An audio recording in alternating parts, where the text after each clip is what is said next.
What up, YouTube? It's your boy. I'm back again. Now, what you gonna see this time is that the Democratic Party is just going so extreme. I'm kind of at a loss for words, right? Now, Trump been going crazy, right? Cause up in Minnesota, little Somali, they take over so real. Now they got the kids in the school wearing hijabs. Yeah, you live in Minnesota, your kids probably gonna have a hijab on with or without your permission.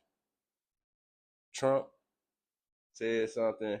Now they trying to spin it like he talking about the kids. No, he talking about how they trying to put their culture with our culture, and that doesn't mix. America was not built off of Sharia law, and I'm pretty sure we don't want Sharia law over here. But since we got Ilhan Omar in office in Little Somali, aka Minnesota, they done brought their world over here. And without further ado, I'll let you see. Oh, and don't forget to like, subscribe, and share. It'll really help me out, you know? So don't forget to like, subscribe, and share. Leave a comment if you will. But without further ado, let's get it going.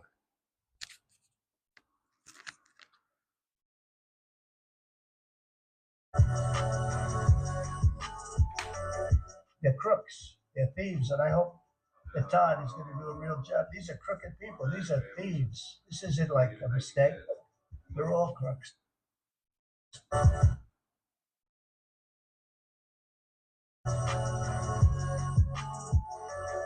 They're crooks. They're thieves, and I hope that Todd is going to do a real job. These are crooked people. These are thieves. This isn't like a mistake. They're all crooks. The Somalians are what they've done to Minnesota. The Somalians, they're crooked as hell. Ilan Omar, crooked as hell. They're all crooks, and we got them. We got them.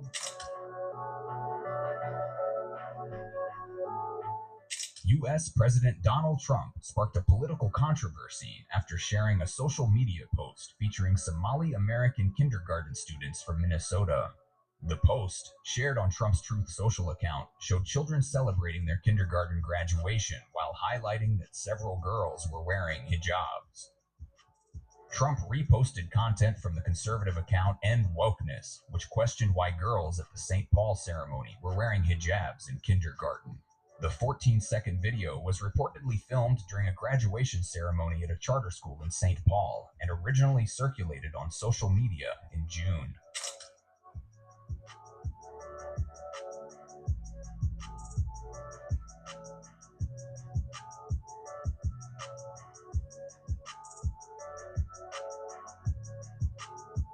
The post quickly ignited a political firestorm, drawing sharp reactions from Minnesota leaders, Muslim organizations, and community advocates. Minnesota Governor Tim Walz accused the president of targeting young children simply because of the clothing they wore during a school celebration. Walz said it was unacceptable for the president of the United States to single out kindergarten students over their religious attire publicly.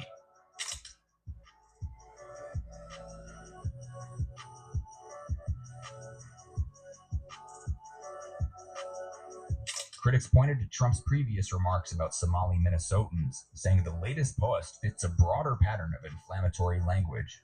Supporters, however, argued that the president was highlighting cultural and educational issues rather than attacking individual children. Notably, Minnesota is home to one of the largest Somali American communities in the United States, with a significant population concentrated across the Minneapolis-St. Paul's metropolitan area. It actually became the number one topic. We're releasing a lot of information having to do with terrestrial uh, things, and people are totally fascinated by it. It's amazing. I wasn't sure they would enjoy it. It's literally trending number one. Can you believe it? So a lot of people out there are like it, but we're releasing all of that information. And Tulsi, we're praying for you and for your husband. Her husband's not feeling great, but he's going to feel great soon. You're going to make him, you're going to get him better. And he's a wonderful guy. So just say hello and thank you for the great work you've done. We appreciate it. Thank you very much.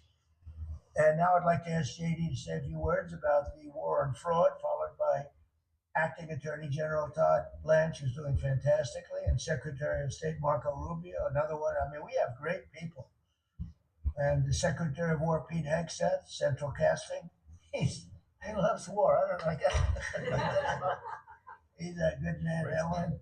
And Scott Bessent, you talk about a guy doing a job. Been fantastic. Thank you, Scott. Really fantastic. And a lot of the success that we're having with other countries is what you've been able to do. And everybody around here has got a lot to say, but we did that once and it lasted like 4 or 5 hours. It was a little much. We want to be open. So now if I do it this way, they'll say, he didn't let anybody talk. But let's start with JD, and you can talk about a really, really important thing, bringing our country back to honesty. A tremendous amount of money is involved. Go ahead. Yes, sir. Well, first of all, thank you for your leadership, sir, and for making it possible. I often find in the fraud task force that sometimes there are barriers that we need to break down, agencies that need to coordinate, and I'll come to the president and say, Mr. President, I need your permission to do, he'll say, for what? For the fraud task force, and he'll cut me off and say, yes, go do it. So the fact that we have dedicated presidential leadership is really what's made this possible, because it does require, we've got great people around the table, but sometimes these agencies don't know how to work together at the lower level. And that's one of the things we've had to turn on and force with the fraud task force. So I want to shout out just a few all-stars here. Linda at the Department of Education has been amazing at finding student loan fraud. You've got people who are either illegal aliens or aren't even actually real human beings who are getting hundreds of millions of dollars from the Department of Education for student loans. We have cut that off. We found a lot. We're going to find a lot more. Scott at HUD has been amazing, because a lot of the fraud that we see is housing fraud, people claiming benefits that they're not entitled to or against, or sometimes completely made up people who exist purely to collect fraudulent money from the American taxpayer. Brooke at the Department of Agriculture, something I had no idea until I started this work, sir, that we send hundreds of billions of dollars to the states to administer the food stamp program. The federal government has no insight into whether those food stamps are going to people who are legally entitled or whether those people actually even exist. And so we're working on a number of mechanisms to actually force the states to verify that the people who receive these benefits are actually entitled to them. And I could go down the list. I've gotten a lot of support from a lot of people in this room. Bobby Kennedy and Dr. Oz have been particular all-stars on this, and Kim at HNHS.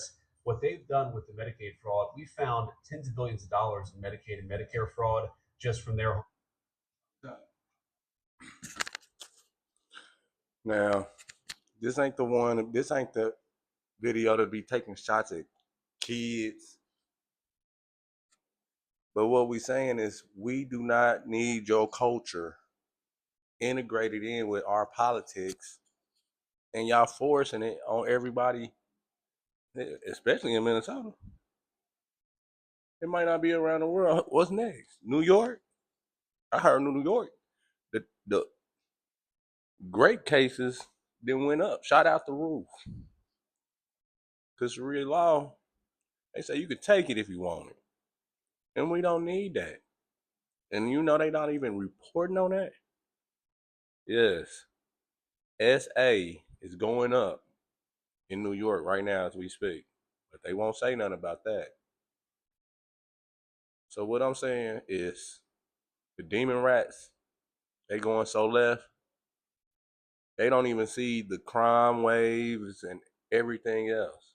That's why we cannot keep them people in power. We need to keep them out of the loop for many years to come. And like I say, make sure you like, subscribe, and share. And I'll speak more on some other situations that I've seen going on with the political right. So, I'll check y'all later, man. And y'all have a good one, family. F.B.A. all day.